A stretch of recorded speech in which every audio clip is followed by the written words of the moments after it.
Hello everybody, this is Shannon from the Craft Emporium, and today I'm going to demonstrate how to trim your half square triangles into the proper size for our birthday cake quilt. So what we've already done is we've taken two layer cake squares, we've sewn them together facing each other in a way that nets us 8 half square triangles from each pairing. And then we have, this one.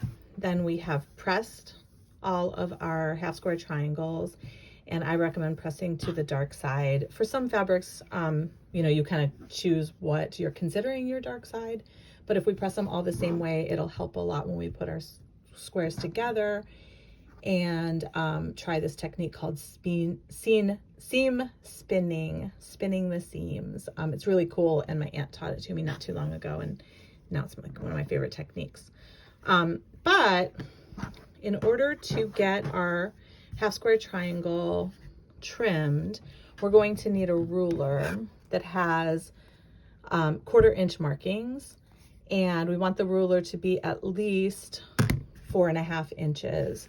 It doesn't have to be a square ruler like this one is. This ruler is really helpful for this size of half square triangle because it is a 4.5 inch square ruler, and it even has markings at 1/4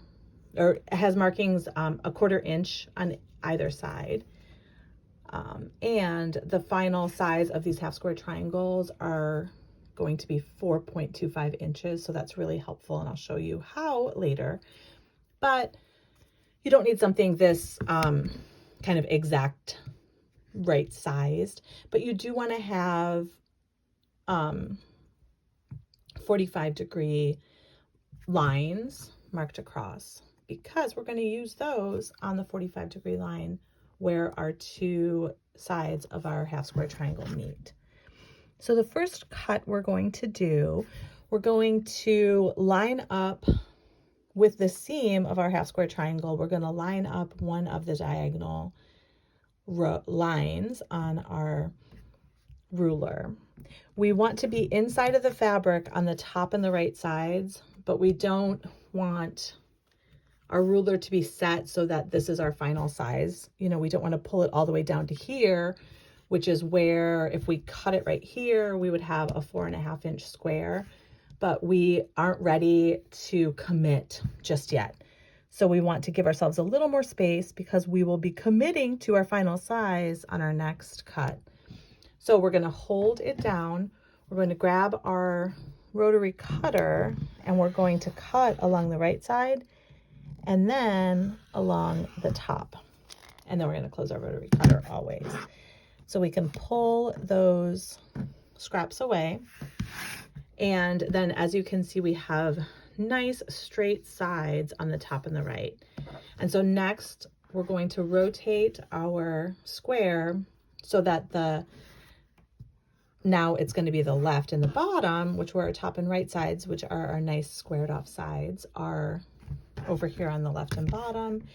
And we're going to place our ruler once again so that the diagonal line goes against the seam and the 1/4 inch line goes against the top and the bottom. If you have a different kind of ruler, you're going to have to do this a little differently, but you're going to use whatever lines will give you inside uncut fabric 4.25 inches. So like I said, this one's pretty well set up for this. So all I have to do is line it up so that the white line goes against the left and the bottom side. And my diagonal line is right there on my seam. And I'm going to take my rotary cutter. Once again, I'm going to cut up the right side and across the top side. And I always forget to close this, but you should always close it so you don't cut yourself. And then what we've got left over is a 4.5 inch square that is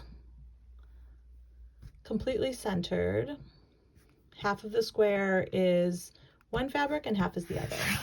And so we're going to do that for all of our squares, and then we'll move on to the next step. Thank you so much.